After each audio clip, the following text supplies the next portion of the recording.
Hai everyone, kembali lagi ke channel YouTube saya. Saya Grace Natalia. Pada hari ini, topik pembahasan kita yaitu tentang sejarah perkembangan kurikulum yang ada di Indonesia, dimulai dari kurikulum pertama sampai saat ini. Menurut kalian, apa sih itu kurikulum?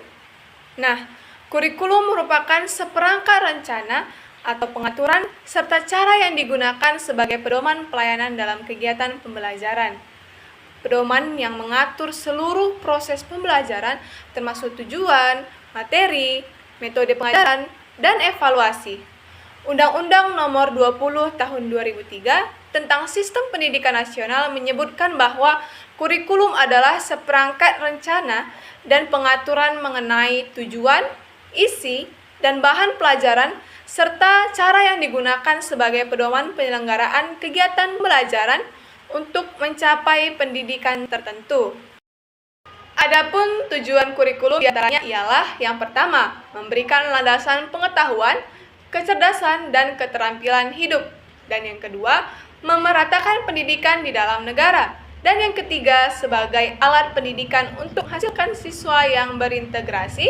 Yang keempat, membimbing siswa menjadi pribadi yang beriman dan bertanggung jawab. Kemudian, kita akan membahas sejarah perkembangan kurikulum yang ada di Indonesia dimulai dari kurikulum pertama hingga sampai saat ini. Kurikulum yang pertama ialah kurikulum 1947, yaitu Rencana Pelajaran 1947. Penamaan kurikulum ini awalnya masih menggunakan istilah Belanda, yaitu Leerplan.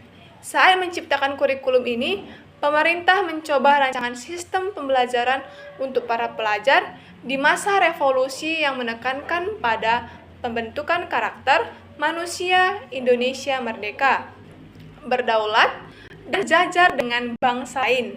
Pada kurikulum ini berfokus pada pendidikan watak, kesadaran bernegara, dan bermasyarakat. Dan yang kedua yaitu kurikulum pada tahun 1952 atau Rencana Pelajaran Terurai. Kurikulum mengatur pembahasan topik tiap mata pelajaran dengan kehidupan masyarakat. Harus berkaitan pengembangan materi yang lebih berstruktur, diperkenalkan pendidikan kewarganegaraan, dan mulai memperhatikan kebutuhan regional dalam pendidikan. Dalam kurikulum ini juga berlaku ketentuan satu orang tenaga pendidik hanya bisa satu mata pelajaran saja. Dan yang ketiga yaitu kurikulum Rencana Pendidikan pada tahun 1964. Kurikulum ini berfokus pada pengembangan moral, kecerdasan emosional, keterampilan, dan jasmani.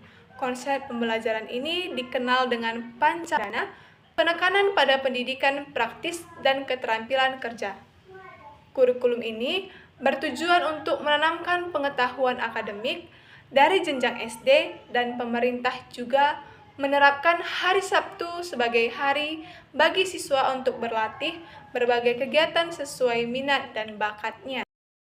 Dan yang keempat, kurikulum pada tahun 1968. Kurikulum ini menekankan pendidikan Pancasila, fokus pada pendidikan dasar 9 tahun, penyederhanaan materi ajar untuk memperkuat pendidikan moral dan agama. Pada kurikulum ini pula, sistem penjurusan dimulai pada kelas 2 SMU atau kelas 11. Dan yang kelima yaitu kurikulum 1975. Kurikulum ini menekankan pendidikan yang lebih efektif dan efisien. Kurikulum 1975 juga lebih merinci metode, materi, dan tujuan pengajaran dalam prosedur pengembangan sistem instruksional atau PPSI, sehingga memunculkan istilah satuan pelajaran atau rencana pelajaran setiap satuan bahasan, dan beberapa mata pelajaran akhirnya mengalami perubahan nama seperti pelajaran ilmu alam menjadi IPA dan mata pelajaran ilmu aljabar menjadi matematika. Dan yang keenam yaitu kurikulum pada tahun 1984. Fokus pada pengembangan kemampuan dasar siswa, penerapan strategi belajar aktif atau cara belajar siswa aktif CBSA. Dalam kurikulum 1984 ditambahkan mata pelajaran pendidikan sejarah perjuangan bangsa atau PSPB. Dan yang ketujuh yaitu kurikulum pada tahun 1904 dan suplemen kurikulum 1999. Adanya perubahan sistem pembagian evaluasi pembelajaran dan semester catur bulan. Selain itu terjadi perubahan singkatan dan nama SMP menjadi SLTP atau Sekolah Lanjutan Tingkat Pertama, serta SMA menjadi SMU, artinya yaitu Sekolah Menengah Umum, dan mata pelajaran PSPB dihapuskan, dan penjurusan SMA dibagi menjadi 3, yakni IPA, IPS, dan Bahasa.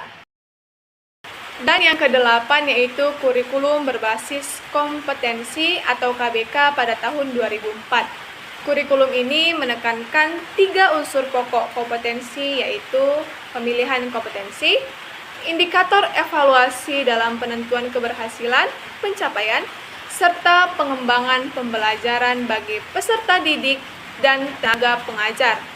Fokus pada pembelajaran berbasis aktivitas dan proyek. Pemerintah juga mengubah kembali nama SLTP menjadi SMP dan SMU menjadi SMA kembali. 9 yaitu kurikulum tingkat satuan pendidikan atau KTSP 2006.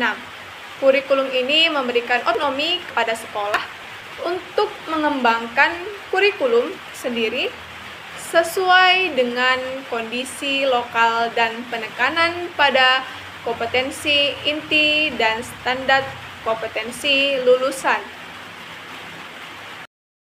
Dan yang ke-10 yaitu kurikulum 2013 atau K13, penekanan pada pendidikan karakter dan pengembangan kompetensi abad 21 yaitu atau berpikir kritis, kreatif, kolaboratif, dan komunikatif.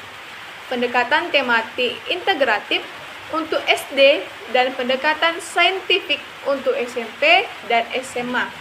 Ada 4 aspek penilaian K13 yaitu aspek pengetahuan, keterampilan, sikap, dan perilaku.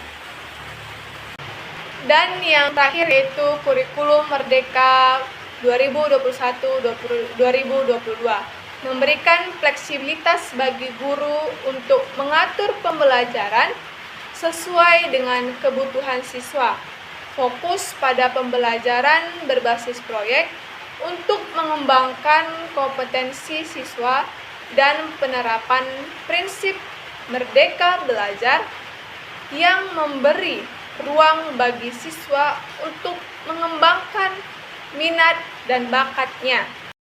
Nah, itulah pembahasan tentang sejarah perkembangan kurikulum yang ada di Indonesia dimulai dari kurikulum pertama hingga kurikulum sampai saat ini. Sekian dan terima kasih.